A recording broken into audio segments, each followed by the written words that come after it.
London has some of the best Indian restaurants in the country. Every evening, thousands of food lovers quench their thirst for Indian spices at various restaurants. Since the 1940s, curry houses have not only been a source of food, but an important source of employment.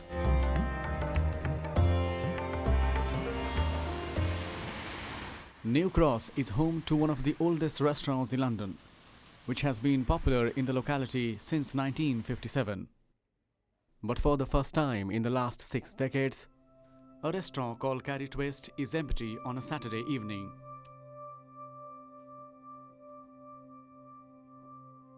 A fake news story claiming that the restaurant was selling human meat has caused huge financial damage. Shrina, who owns the restaurant, is worried about the survival of her business. The business itself has just, I would say we've had at least 90% drop in terms of trade. I've got staff members literally just cleaning the restaurant right now because there is nothing for them to do. Rajan Patel. I mean, do I look like a On 11th May 2017, Shrina learned from social media that the owner of Curry Twist was arrested on the charges of selling human meat. Our phone lines have been jammed with callers. Our regular callers haven't been able to get through to us because we've had so many of these callers calling us up, being quite rude, abusive to my staff, trying to actually even order human parts to eat, human sandwiches, legs, human beings' legs, and these sorts of things. Since then, even on Friday, we had somebody come in and he said that had our shutters not been open and our open sign not be visible, he would have bricked our restaurant in. The fake news story about Curry Twist was written on a website called channel23news.com. The website claims to be a prank site. Shrina thinks it's a conspiracy. I think it's literally as simple for these people that they just want to close down Indian restaurants. And I do feel that up and down the country, not every Indian restaurant will be able to survive this onslaught. And even a restaurant like mine is struggling. How a restaurant run by somebody who's maybe a bit older than me, who doesn't know how to use the internet, how will they encounter this sort of problem and how will they react to this? We tried to investigate the story and found that the website was registered by GoDaddy.com and is based in Milwaukee, USA. But having known the IP address is not enough for the solution. The commercial interest of the host sites make it more complicated. Step one here is GoDaddy. GoDaddy are the host for Channel 23 News. So they can access the log files for that server. So they have to be asked by somebody. Now, if you go and ask them, they're not going to give you that information. It's considered commercially sensitive. It's like if I worked for Channel 4 and I ring up the BBC's hosting provider and say, send me your log files so I can see who all your customers are. It doesn't happen. So it's confidential information. So it has to be some kind of legal request, through the correct authorities. So the ordinary person has no hope. Soon after the story broke, Shrina contacted the police, but only to be disappointed. They felt that it was not in the public interest to pursue this story as it would obviously take too much time. Now, I was quite upset with that response and I did ask them to have a look and if they could put that up to somebody else. We tried to speak to the police, but they declined an interview.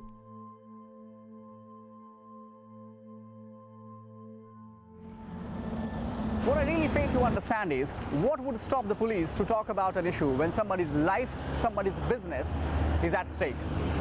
Now, what is interesting is initially the police rejected the whole case, saying that it was not in the public interest to pursue this. Recently, they decided to transfer this case to the concerned department. which means it took them 4 weeks to realize the importance of the whole issue. Now this raises a very important question. Does this mean that the police is not ready, is not prepared to handle cases like this in the city? With the growing technology, making a website is relatively easy. Martin Roberts runs a website company and has been in the business for 3 decades. He emphasizes on understanding the psychology of those running fake news websites. People often say, oh my goodness, if he only turned his mind to something really positive, this guy who's just committed this terrible crime would be a billionaire. That's not what it's about. He's not interested, he or she is not interested in the money it makes. They're interested in the thrill of doing something illegal and the kudos that it brings them amongst that community. Now, people out there who are writing codes like ransomware, for sure they will have been round the office with that code saying, guys, look what I created. Look what I did. I brought the NHS in Britain to its knees. They don't think of the consequences of that. They're not interested in that. Angela Phillips is writing a book on news audiences and social media. She considers money as one of the biggest factors behind the rise of fake news industry. I think the money angle is critical because it's been money first that fueled fake news. People have set up fake news sites in order to make money, and they know how to do that. They do it with using search engine optimization. They use it by targeting, using keywords and targeting what they write at audiences who are looking for particular forms of information. So if you're not interested in veracity or in finding stuff out, you just want to write stuff to make money, it's certainly possible to do that on the internet as things stand. Things that people didn't have 60 years ago, you know? I brought in my laptop. I said, sir, I mean, obviously you do feel very strongly about this. I appreciate this. Let me get out. The continuous ringing of phone in the restaurant, which till few days ago was an evidence of trust, has become a reason for trauma. Excellent. Thank you so much for your support. I do appreciate it. My father opened it in 1957. He passed away, and for sentimental reasons, I really wanted to come back in and reconnect with the community here and carry on his legacy. I can't click and report because I haven't seen it on an open Facebook page. The success of a website depends on the hits it gets. Channel23news.com is promoted by a website called revcontent.com. If you see this website, that is revcontent.com, the first impression is it looks like any other professional website. Right at the top it says 250 billion content recommendations per month. It also says find out why we are the #1 fastest growing network. If you go further down, there is something interesting here. It says trusted by Forbes, Newsweek, International Business Times, Reuters, Arshent, and even ITV. However, ITV has denied having any association with this platform. Now, there are 2 important things here. One is, since this website, this platform is based in the United States, it becomes difficult for the authorities based here in the UK to stop its activities. And number 2 is, does this platform know that directly or indirectly it is supporting online hatred? And not only supporting online hatred, but it is also making money out of it. The answer is yes. Rev Content is owned by a man called John Lemp. The website received a flag for supporting fake news platforms, but nothing has changed.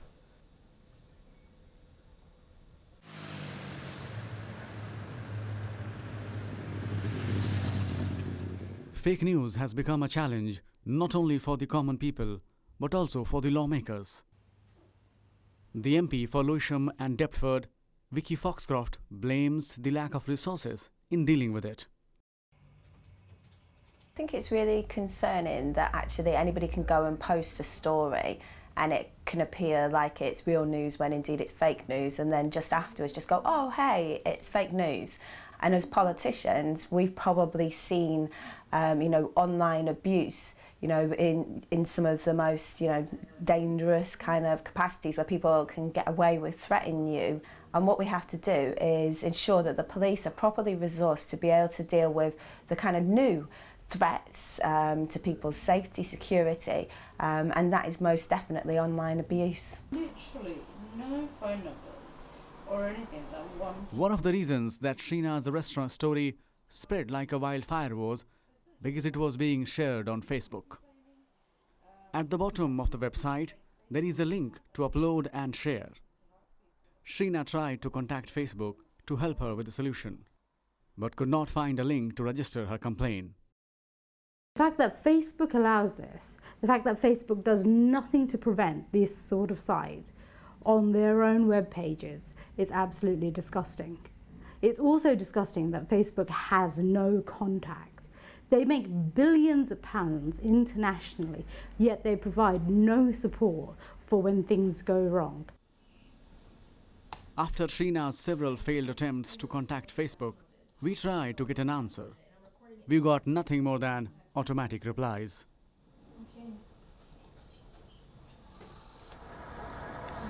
The towering building that you are seeing just behind me is not only the symbol of Facebook's presence in London, but it is also a symbol of communication and social network. Unfortunately, that communication part is absolutely missing from what we learned from the behavior of the people sitting inside this building, that is, Facebook employees. We have been writing emails after emails to the press team of the Facebook, but they have never responded a single email of ours. So we decided to physically visit their office in London, that is this office here. But we have been denied an entrance in the building, saying it's all about security. The company that claims to be one of the best platforms for social networking and communication is frightened to talk and communicate to us. This is the reality of the people sitting behind me in this building in London. In March 2017, the Commons Home Affairs Committee criticized social media giants like Facebook and Twitter, saying that they had a terrible reputation among users for failing to act on offensive online material. One of the major problems with regards to the social media platforms is the attitude towards acknowledging the problem. Yes, you don't want to email me. Shion Vura, MP for Newcastle upon Tyne Central, has also been Head of Telecoms Technology at Ofcom. People are being served up what Facebook or Google think will interest them, and that acts as an accelerating factor in the spread of fake news. So there's definitely a responsibility there. There's responsibility, there's a total lack of transparency, and there's a total lack of, an almost total lack of acknowledging that responsibility. And that is something that I think that the social media giants really need to take a long, hard look at, because it is not sustainable.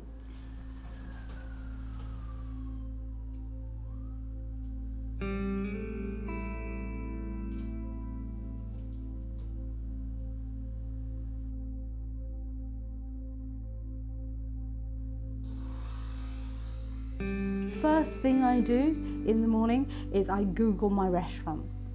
Every single morning right now I'm Googling my restaurant. On an hourly basis I'm Googling my restaurant to try and find out if anybody else has put anything else on my restaurant. The way I think about social media, the way I engage with social media has completely changed.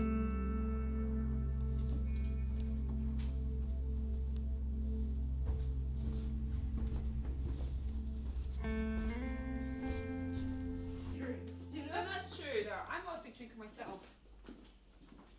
40 days after the incident, life seems to be back at Carrie Twist. We've seen positivity, we have seen people embrace us, we have seen people show us kindness and generosity. I even had a young lady come in with a card for us as well.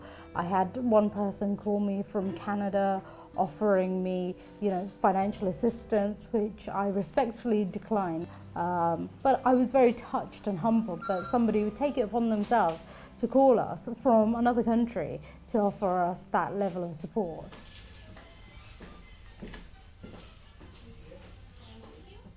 Shrina's case is just one of the thousands which happen every day across the globe. From businesses to governments to the common man on the street, everyone is exposed to online abuse. And as things stand now, any solution seems to be far-fetched.